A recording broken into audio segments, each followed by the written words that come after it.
Mesdames, Messieurs, bonjour. Midi, le grand journal, les titres. Un talibé violé à Rufisque, l'auteur des faits arrêté. À Malika, un mari ivrogne tue sa femme et s'attire les foudres du comité de lutte contre les violences faites aux femmes. Bougazeli, encore une fois convoqué à la brigade de recherche de Colobane. Le député apériste mêlé dans une affaire présumée de trafic de faux billets de banque. Sitting des impactés du BRT en brassard rouge pour dénoncer ce qu'ils appellent des indemnisations dérisoires. Seconde loi rectificative des finances 2019 pour éponger la dette publique, secteur prioritaire, l'énergie avec 125 milliards de francs CFA, les BTP 75 milliards. Plénière cet après-midi à l'Assemblée nationale. Les actualités internationales, Georges Déthié-Diop. Les vérités de Salif Keïta au président Ibrahim Boubacar Keïta, qu'il appelle grand frère. La star malienne lui demande de démissionner parce qu'incapable de régler le problème du terrorisme. Une marche est d'ailleurs prévue cet après-midi dans les rues de Bamako. Manifestation contre la présence militaire française au Mali. Au Niger, retour d'exil de Hama Amadou après le décès de sa mère fin octobre. Le principal opposant est rentré à Niamey après 3 ans passés en France. En République démocratique du Congo, le coordinateur du mouvement Filimbi est rentré après 4 ans d'exil. Floribert Anzou Louni compte poursuivre le combat. Vous l'entendrez dans ce midi. Et développement à partir de midi et quart. Les sports, cher Tidiane Diagne. Les Lions du foot sont bien arrivés à Swatini où ils vont affronter les locaux dimanche pour le compte de la deuxième journée des éliminatoires de la CAN Cameroun 2021. Le Sénégal qui a quitté à bord d'un vol spécial, ce qui va forcément avoir un impact sur le déroulé de la partie. Donc les rencontres qui vont se poursuivre aujourd'hui, notamment le choc devant opposer le Maroc à la Mauritanie dans un derby du Nord. Nous avons aussi parlé des qualifications de l'Euro 2020. L'Espagne et l'Italie jouent ce soir. Et pour terminer, il y aura du basketball. En fin d'édition, le journal des Gamou de Ndiassane à Medina Baye. Ce sera avec Barthélémy Ngom à la technique de ce grand journal. Il y a Alun Ba et toujours avec un immense plaisir au micro Binta Diallo. Bienvenue à tous et à toutes.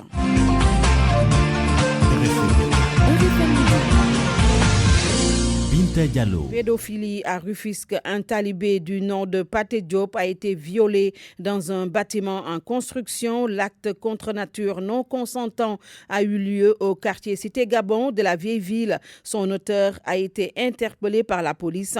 Abdou Diouf Diagne a recueilli le témoignage oculaire de Amadou Diop. Le fait s'est passé à Rufisque, Cité Gabon, non loin de la route nationale. Donc de justesse, donc un enfant talibé âgé d'à peine 8 ans. Donc est sorti d'un bâtiment en construction, donc avec des larmes pleurant. Je lui ai demandé qu'est-ce que vous pleurez, qu'est-ce que tu pleures, qu'est-ce qu'il y a, qu'est-ce qui s'est passé, parce que ça m'a paru bizarre du fait qu'il soit sorti d'un bâtiment où il n'y a personne en fait. Donc après il m'a dit c'est le monsieur à l'intérieur qui a couché avec moi. Donc c'est ce qu'il m'a dit littéralement en wolof. Donc je me suis dit après je vais essayer d'entrer à l'intérieur. Il y avait quelqu'un d'autre aussi. Il est passé par derrière, moi je suis passé par l'autre côté.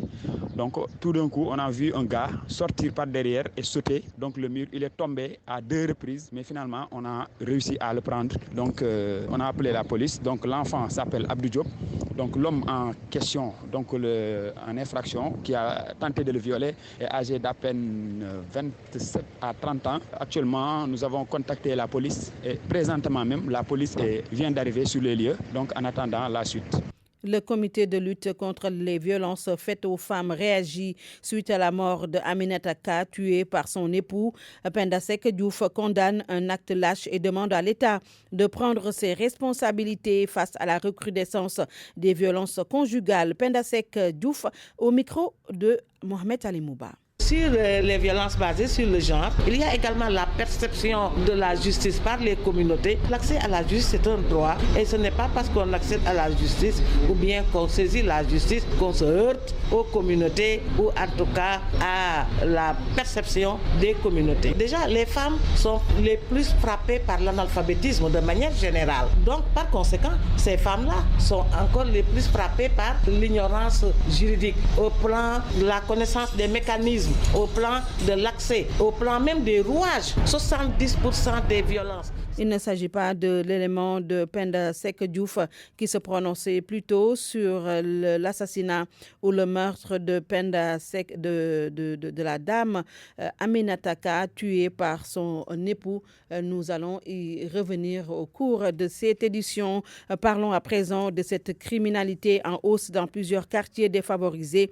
Les faits sont là. On ne peut rester un mois sans être au courant d'un crime dans des zones les plus souvent criminogènes. Cette situation s'explique par plusieurs facteurs défavorisants comme la pauvreté. Point de vue sociologique dans ce dossier de Nafissatou Silla. On va revenir tantôt sur ce dossier signé Nafissatou Silla. Seydina Fall Bougazeli fait face depuis 11 heures aux gendarmes de la brigade de recherche de Koloban. Le député apériste a été interpellé hier à l'Assemblée nationale pour être entendu dans une affaire de trafic de faux billets de banque présumés.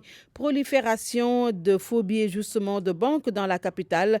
Les cambistes et commerçants sur le qui-vive. Tous les moyens sont utilisés pour éviter de se faire convoquer, arnaquer du moins, même si de temps à autre, certains arrivent à passer entre les mailles des filets des dealers. Reportage à Sandaga, Papa Balagué non plus, nous y reviendrons. Les impactés du bus rapide transit ne décollèrent toujours pas. Ils ont organisé un sitting tout à l'heure pour s'insurger contre les indemnisations qu'ils jugent dérisoires. Leur porte-parole Khadim Cham au micro de Salif Sow. Il y en a qui ont payé 900 000, il y en a d'autres qui ont payé 100 000 francs, alors qu'ils ont les mêmes charges. Ça veut dire que l'enquête qu'ils ont faite au préalable n'est pas bonne. Normalement, ils devaient se déplacer, parler avec tous les propriétaires de magasins qui se trouvent ici. Mais ils ne l'ont pas fait. Ils sont restés dans leur bureau et ils nous ont convoqués un à un. Nous n'acceptons pas. Nous n'acceptons pas. Nous ne voulons pas de problème. Nous sommes des travailleurs et nous voulons travailler. Nous ne voulons pas apporter de problème à personne. Nous voulons que tout se passe bien. Ils veulent construire leur route. Nous, on n'a pas ce problème. Mais nous, on veut juste que nos droits soient respectés et qu'il y ait un équilibre pour l'indemnisation. Parce qu'on ne peut pas rester fermé 2 ans, des pères de famille qui louent des magasins, qui payent 200 000, 300 000 francs, qui restent 2 ans sans travailler. Ça, c'est inacceptable et nous n'allons pas l'accepter. Donc nous voulons quoi? Nous voulons qu'ils nous convoquent et qu'on refasse les discussions pour qu'on tombe d'accord sur un point et que les indemnisations soient respectées et équitables pour L'État va injecter 125 milliards de francs CFA dans le secteur de l'énergie et 75 milliards de reliquats dans les bâtiments et travaux publics. L'objectif est d'éponger la dette publique intérieure vis-à-vis de la Sénélec, des entreprises du BTP, celles qui exécutent certains grands projets publics comme le PUDC, Promoville ou encore le Puma. Tout cela est prévu dans la seconde loi de finances rectificative pour 2019 qui va être soumise au vote des députés cet après-midi. Mamadou Amardion. 4 094,74 milliards de francs CFA en dépenses et recettes pour ce second projet de loi de finances rectificative pour 2019. Le gouvernement a décidé de sortir de sa poche 125 milliards de francs CFA en ressources budgétaires pour le secteur de l'énergie. La Société nationale d'électricité du Sénégal va mettre dans ses caisses 100 milliards en guise d'obligation de l'État impayé de 2017 et 2018. La Sénélec qui a enregistré un gap financier dû au blocage des prix de l'électricité et à la hausse du baril du pétrole.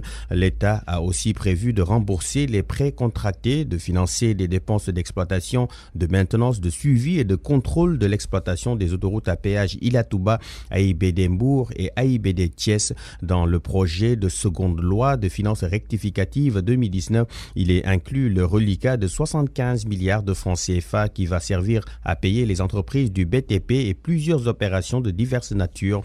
Cet argent va aussi permettre au gouvernement d'éponger les créances dues à des sociétés qui ont participé à la réalisation de beaucoup de grands projets publics. Le projet de LFR en cite le PUDC, le programme d'urgence au développement communautaire, le Promoville, sans oublier le Puma, le programme d'urgence de modernisation des axes et territoires frontaliers. Par rapport à la LFR 1, ce projet de LFR 2 enregistre une hausse de 104,1 milliards de francs CFA. Mamadou Amardion, l'université l'université Gaston Berger de Saint-Louis veut désormais protéger les propriétés intellectuelles de ses chercheurs et enseignants. Une stratégie est mise en place avec l'OAPI, l'Organisation africaine de la propriété intellectuelle. Les détails avec Mohamed Nabissila. L'université Gaston Berger de Saint-Louis compte désormais protéger les droits de la propriété intellectuelle. La question est prise très au sérieux par le recteur Ousmane Thiaré. Nous signons beaucoup de conventions de recherche, nous signons beaucoup de partenariats et souvent les aspects qui sont liés à la propriété intellectuelle n'étaient pas pris en charge. Et justement, des inventions peuvent se faire, des découvertes se font. Je pense qu'il est normal que ces inventions-là, ces brevets par exemple, puissent être protégés à la fois par l'université mais aussi par tous les partenaires qui travaillent autour de l'université. Pour cela, il va falloir développer une stratégie par la planification, selon le docteur Ousmane Kane, membre de l'Académie nationale des sciences et techniques du Sénégal. Nos universités gagneraient à avoir une véritable stratégie pour promouvoir à l'interne d'abord et avec leur partenariat avec les exploitants naturels, titre de propriété intellectuelle.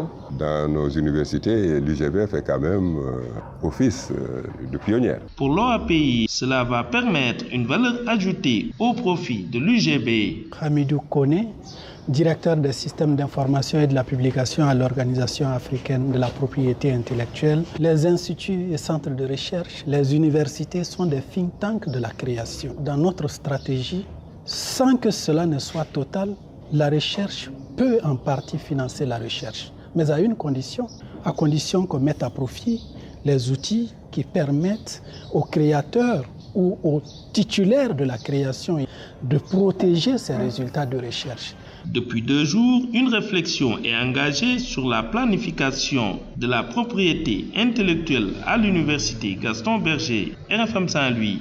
Mohamed Nabissila. Le processus de déminage se poursuit dans le département de Goudomp.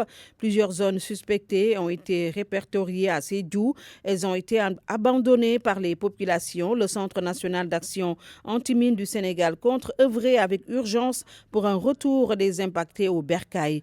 Max Euclid Kamfani. Elles sont nombreuses les zones suspectées de contenir des mines dans la région de Sédhiou, dans le département de Goudomp surtout, où beaucoup de terroirs ont été abandonnés par les populations à cause du conflit. Un retour précoce des populations dans ces zones pourrait être lourd de conséquences. Le déminage des lieux doit précéder le retour de toutes les populations déplacées, travail que se prépare à mener le Centre national d'action anti-mine du Sénégal, CNAMS, le colonel Barham Cham, directeur du CNAMS. Je peux comprendre que les populations qui ont abandonné leur terroir soient nostalgiques au point de vouloir escamoter tout et d'aller à tout prix rejoindre leur terroir, mais surtout ne pas brûler les étapes, c'est-à-dire faire en sorte que nous soyons là en précurseur dans ces localités, que nous puissions engager nos moyens techniques, regarder d'un œil de technicien s'il y avait une contamination par mine, si effectivement le statut qu'on connaissait de la localité est égal à celui qu'on savait, que les fermes ne sont pas minées ou piégées, puisque l'homme également est formaté après 33 ans d'abandon de la localité. On a tendance à dire la paix est enfin revenue, il faut y aller rapidement, et là c'est en ce moment que les mines sont dangereuses, que la mine elle est plus dangereuse avec le temps. Un travail de déminage qui n'a jamais été à l'arrêt, même si par ailleurs d'énormes problèmes sont rencontrés sur le terrain, selon le directeur du CNAMS. C'est le rythme qui gêne souvent et qui ne répond pas à l'attente des populations, mais le travail n'est jamais à l'arrêt. Nous connaissons les problèmes de temps à autre sur le terrain, mais ceci ne nous empêche pas de progresser tant soit peu. Et pour le colonel Barham Cham, ce processus de déminage humanitaire doit être facilité par tous pour ne pas enregistrer des victimes outre que celles déjà notées. Sédhiou, Max Euclid Kamfani, RFM. Et à Gossas, le fief politique de l'ex-premier ministre Abdallah Dionne parmi les localités les moins loties. Le constat a été fait lors d'un atelier de validation de la conférence territoriale régionale. Très peu de réalisations comparées aux 2 autres départements de la région de Fatick. Le gouverneur a décidé de transmettre le rapport final à l'État pour correction. Aminata Goudjabi. L'atelier de validation de la conférence territoriale de Fatick a permis de constater que l'État et les ONG ont beaucoup investi ces dernières années dans la région. Mais les disparités entre les 3 départements sont encore énormes. À Gossas, par exemple, le niveau d'investissement est encore très faible. Seynabou Gueye, gouverneur de la région de Fatick. Les investissements que nous avons eu à avoir dans les départements de Fatick et de Foundiougne sont largement supérieurs à ceux que nous avons dans l'arrondissement de Gossas. Et c'est vrai que même entre collectivités territoriales, on se rend compte aujourd'hui que la commune de Niakhar vient en tête en termes d'investissement et de réalisation de l'État. On a pu constater quand même cette disparité entre départements, mais aussi entre communes. Et c'est pourquoi nous insistons sur ce programme spécial de Gossas. Des efforts sont aussi à consentir dans les îles du Saloum. Le gouverneur de Fatick souligne tout de même que des réalisations importantes ont été faites dans les domaines de l'hydraulique et de l'électricité. Ces îles-là méritent en fait une attention particulière et je sais que l'État est déjà dessus, mais ça mériterait d'être renforcé davantage. Un rapport final sera soumis au pouvoir compétent pour que des corrections soient apportées à ces inégalités. L'État du Sénégal, en créant justement le ministère en charge de l'équité sociale et territoriale, a eu quand même une pleine conscience de ces disparités qu'il existe au niveau des collectivités locales, mais aussi au niveau des circonscriptions administratives. Désormais, à ce qui se fera en termes de projets pour certaines circonscriptions, qu'on puisse réellement tenir compte des conclusions de ce rapport final qui sera un outil d'aide à la décision essentielle. Cette troisième conférence territoriale régionale de Fatick a vu la participation de beaucoup de chefs de services régionaux, mais également des collectivités territoriales. Aminatou Goudiaby, Fatick RFM. L'actualité internationale. À 12h16, Georges Déthié Diop, bonjour. Bonjour Binta Diallo. Direction Mali, Salif Keïta parle à Ibrahim Boubacar Keïta. Et c'est pour demander au président malien de démissionner. La star malienne s'est exprimée dans une vidéo sur sa page Facebook et a abordé les sujets relatifs au terrorisme. Les explications à Bamako de Awa Sila, directrice de publication du magazine Africa Mousso. Depuis un moment, il y a des tueries au Mali, c'est-à-dire les militaires sont en train de tomber au front. Et la dernière date d'il y a que 10 jours. Et ce sont des petits-enfants à peu près, parce que les enfants avaient à peu près 18 ans à 30 ans. Donc je pense que Salif, comme tous les Maliens, se sont énervés et les voix s'élèvent un peu partout. Aujourd'hui, il y a une très grande marche que l'opposition va organiser dans l'après-midi, après la prière. Ce sera la même chose que Salif. Mais Salif est excédé. Hier, il a fait une vidéo en demandant au président de la République de quitter le pouvoir s'il ne peut pas diriger le pays. Si la journaliste malienne interrogé par Babacar Fall. Au Niger, l'opposant Ama Amadou de retour au Niger. Le principal opposant nigérien est rentré hier à Niamey après le décès de sa mère fin octobre, selon ses militants. Il s'est rendu directement au cimetière musulman de Yamba pour se recueillir sur sa tombe. Ama Amadou vivait en exil depuis 3 ans. En novembre 2015, à son retour d'un premier exil, l'ex-président de l'Assemblée nationale avait été arrêté dès sa descente d'avion puis emprisonné. En 2016, il était arrivé deuxième à la présidentielle sans pouvoir faire campagne, étant emprisonné. Après le premier tour, Ama Amadou avait été évacué de sa cellule pour recevoir des soins médicaux en France. Il n'était plus rentré au Niger jusqu'à son retour hier. Un autre retour d'exil, celui du coordonnateur du mouvement Filimbi en République démocratique du Congo. Floribert Anzoluni est rentré à Kinshasa dimanche après 4 années passées en Belgique. Floribert Anzoluni retourne au Congo pour poursuivre le combat. Nous l'avons joint à Kinshasa. Je suis particulièrement ému. C'est un petit peu comme un père qui est séparé de force de son fils. Et ce sentiment que j'ai eu, c'est celui que j'aurais eu si lors des retrouvailles avec ce père. Donc c'est un sentiment de joie pour moi de retrouver les miens, ma famille, mes camarades, mes compatriotes, mes concitoyens, mais également donc de poursuivre mon engagement en RDC. Alors vous êtes revenu à la faveur du changement de régime, mais est-ce que vous avez senti que les choses bougent ? Écoutez, le changement est clairement un changement, amélioration des conditions de vie et autres. Mais malheureusement, à côté de ça, on sent que le système et les racines du système semblent encore bel et bien là, avec des maux et des antivaleurs tels que la corruption, détournement des deniers publics. On a un problème de corruption de 15 millions de dollars qui ont été détournés, pour lesquels il y a des preuves et un rapport, mais encore rien en termes de justice. Il y a également finalement les criminels économiques et politiques qui ne sont toujours pas poursuivis ni sanctionnés. Il y a également donc une espèce d'opacité dans les contrats qui sont signés publics. Donc voilà, la situation reste reste très préoccupant dans le sens où le système et ses racines est encore là, et c'est d'ailleurs à ce niveau-là que nous allons nous poursuivre notre engagement pacifique et non violent. Au Bénin, le Parlement a adopté un nouveau code électoral. Un code qui instaure notamment un poste de vice-président seulement. Il ne répond pas aux principales revendications de l'opposition qui avait été exclue des dernières législatives. La délivrance des récépissés de reconnaissance des partis et le quitus fiscal demandé aux partis politiques reste inchangé. Au chapitre des innovations, l'institution de mesures de discrimination positive au profit d'une meilleure représentation des femmes au Parlement. La création donc d'un poste de vice-président, nous l'avons dit, la mise en place de nouvelles listes électorales et la réforme de la commission électorale nationale. Le code électoral réduit à 50 millions de francs CFA la caution à payer par les candidats à l'élection présidentielle alors qu'elle était de 250 millions. Notez également, Binta, que le nouveau code prévoit aussi que pour la validation de leur candidature, les futurs prétendants au poste de président et vice-président de la République doivent être parrainés par 10% de l'ensemble des députés et des maires.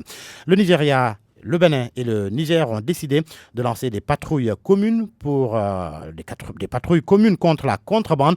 Ils vont créer, selon RFI, un comité conjoint pour relancer les échanges commerciaux. Plusieurs ministres des 3 pays étaient présents au siège de la CEDEAO avec le commissaire au commerce de la communauté ouest-africaine. Marcelin Loiroux était un des membres de la délégation derrière 3 ministres du Bénin. Cet inspecteur des douanes et chef de service d'intervention rapide.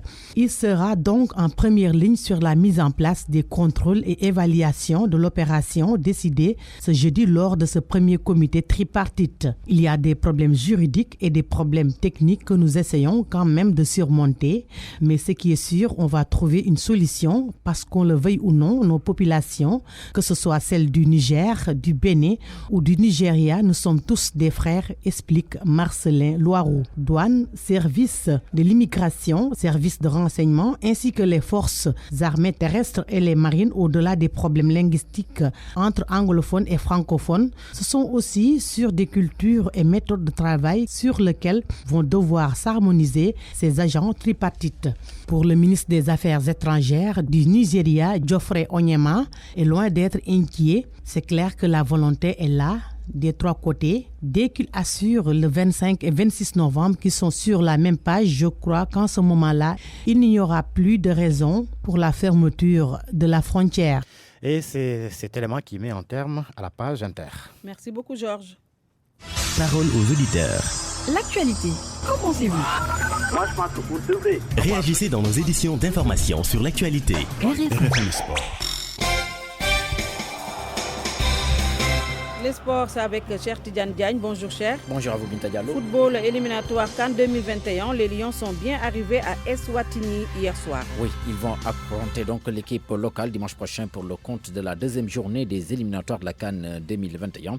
L'équipe a quitté Dakar à bord d'un vol spécial, ce qui aura forcément un impact sur le déroulement de la partie. D'après Abdoulaye, chroniqueur à la radio Futur Média, il était ce matin dans RFM Matin. L'équipe du Sénégal a joué à Thiès mercredi, c'est bien ça. Le lendemain, jeudi, à 10h, elle était déjà dans l'avion. Cela veut dire que l'équipe a dormi hier soir chez l'adversaire.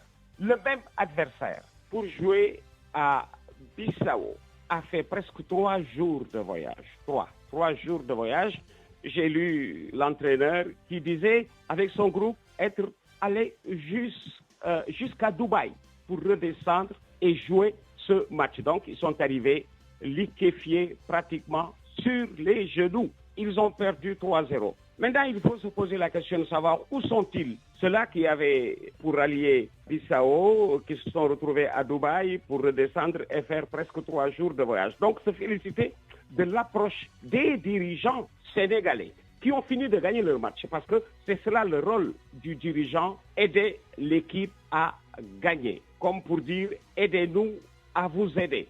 Les joueurs l'auraient dit aux dirigeants. Donc, ils dormiront 3 nuits chez l'adversaire. Hier, jeudi, aujourd'hui, vendredi, demain, samedi et après-demain, dimanche, pour jouer. Donc, l'approche est bien entamée de la part des dirigeants sénégalais. Ce vendredi donc, pour la suite des rencontres de la première journée des éliminatoires de la CAN Cameroun 2021, à 16h, le Zimbabwe va en découdre avec le Botswana. À la même heure, Tanzanie, Guinée équatoriale se joue.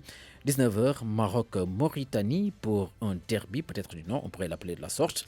Ensuite, un autre derby du Nord cette fois-ci, c'est bien le cas, entre la Tunisie et la Libye, deux pays voisins. NBA Academy Africa a lancé ce matin son 3e camp d'entraînement à Saly, Portugal. Justement, cela s'est passé ce matin à Saly, ce 3e camp d'entraînement qui est ouvert par NBA Academy Africa. 24 filles issues de 10 pays africains regroupés pour 4 jours dans la station balnéaire. L'objectif est de leur permettre d'avoir certaines techniques de basketball, mais aussi de pouvoir monnayer leur talent à l'extérieur.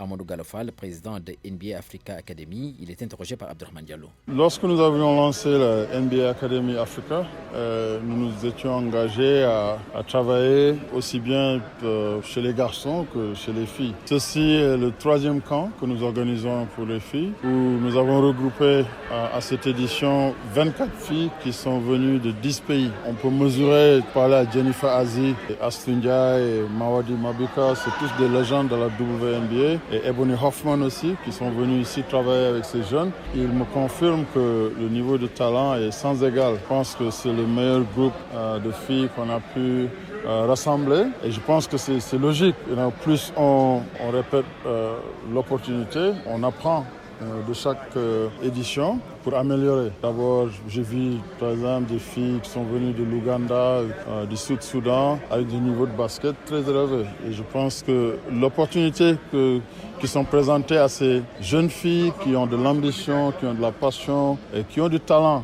pour le basket, et c'est la raison pour laquelle la NBA Academy Africa a été mise au jour.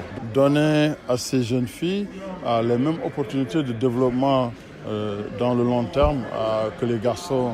Il y aura bientôt aussi une opportunité d'avoir ces jeunes filles à l'internat comme les garçons.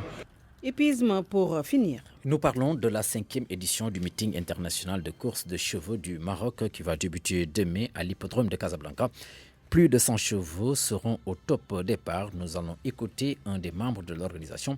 Son nom, Maskali, il est interrogé par Halim Baye. La 5e édition du meeting international des courses hippiques, il y a 2 grandes nouveautés, on va dire. C'est qu'on a rajouté 2 courses.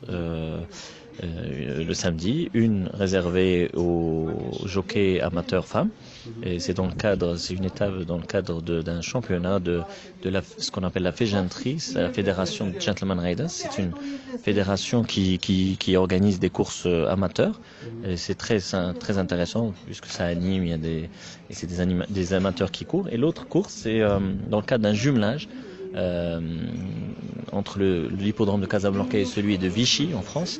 Et en août dernier, lors du meeting de Vichy, il y a eu une course, la course du prix de Casablanca, de l'hippodrome de Casablanca. Et là, cette fois-ci, c'est le tour, on va dire, de Casablanca d'organiser la course de Vichy. Si on peut dire une autre nouveauté, même si ce n'est pas vraiment une, c'est que on a plus de chevaux étrangers qui viendront cette année courir, et aussi en termes de qualité, on était agréablement surpris par les